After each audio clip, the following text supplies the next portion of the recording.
I always say, think it, believe it, and it can happen. And so that's what's so surreal to me, is that sometimes I would sit and think it. I would sit and think it would be so awesome to be on stage.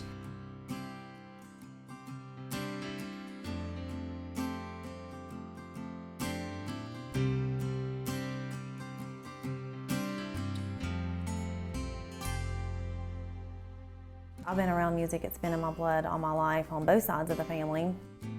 We would just always gather on the piano and sing gospel songs, and my grandfather taught me how to play guitar, and so it was real normal for a Sunday afternoon for us just to sit on the front porch or sit around in the living room and just play music, so it's been a part of my life. I decided to do a CD for friends and family with Christmas songs and gospel music. It got around to different friends and family, and people just kept pushing me to go into the music industry. So I just got this book and sent off to some producers in Nashville, the CD that had the Christmas songs, and just prayed that if it was supposed to work out, that somebody would call. And after mailing those off, several weeks later, I got a phone call. I called her. I said, I really like your demo CD you sent me. I like the vocal.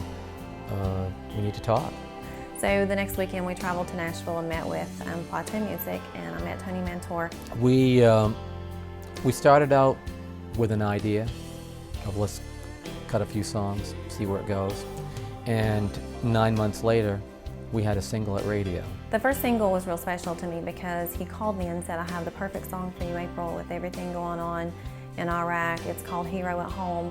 My grandmother's a military wife, and I've come from a military family, so just hearing the lyrics in that song meant a lot to me, so I knew it was going to touch a lot of women. Hero at Home did really great on the radio. It got a lot of airplay, but really what landed Hero at Home was the Pentagon got a hold of it, and they have an event every year called the Night of Heroes Gala, and they said, we want her here to sing for that. And so I went down and actually 3 different years sang for the Night of Heroes Gala for the Pentagon.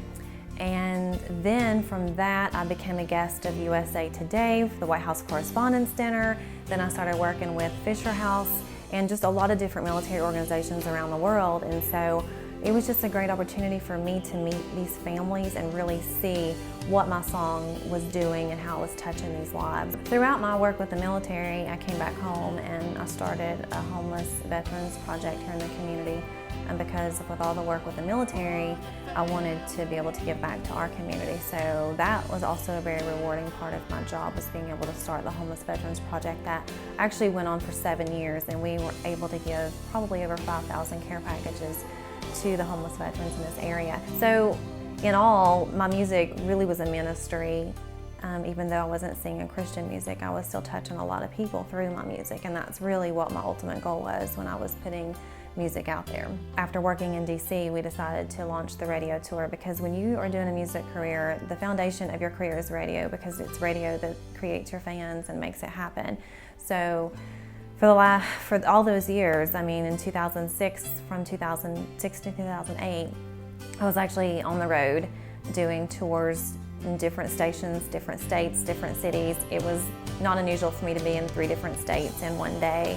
April was, some of the things I really liked about April was her passion for the music. She was willing to work. She was willing to put the hours in. I'm just a person that chases what I want, and I went after it, and I got it. You go out there and you work for it. It feels good because you worked for it. And that's the one thing that we did, and that's the one thing I really liked about April. She wasn't afraid to work for it. The title track of the album was called I Want to Live Like That, and it actually did very well. The song hit 21 on the Music Row charts, which was the highest that any independent female artist had ever gone on the charts. So because of that song going so high on the charts, I was, in 2008, the top female independent artist on Music Row, which was really cool. What was really cool about charting was that when they would send me the chart, I'm looking on this chart and I'm seeing names like Taylor Swift and Carrie Underwood and April Taylor. I was on the charts with those folks. My thing wasn't, I want to be #1. My thing was, I'm on the radio, and that's a lot further than a lot of people have been able to get to, but mainly I'm touching people with my music, and that meant more to me than being #1. So many people judge careers on how many #1 songs you have, or how many Grammys you have, or how many songs of the year you have with Billboard or whatever. And that's the wrong way to look at a career. You know, it's the people and the hearts that you've touched, people that you've helped. You know, if you've helped one person change their way in direction in their life, you know, that's a great thing for a career. You don't have that #1 song, but it's #1 to that fan. You know, and she had a lot of fans out there that hey, she was #1 to them. So just because you're not the #1 Billboard Artist of the Year doesn't mean that you're not #1 to somebody or many. She was able to do a lot of things that a lot of singers wish they could do. I cannot believe that I had these opportunities. I sit and think, well, why did I get chosen to do this? And this happened so quickly for me. And there's days that I miss it. I miss being on stage.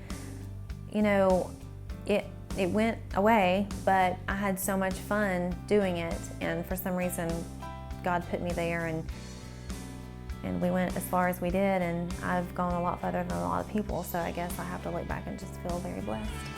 Ooh, I held on to my dreams somehow.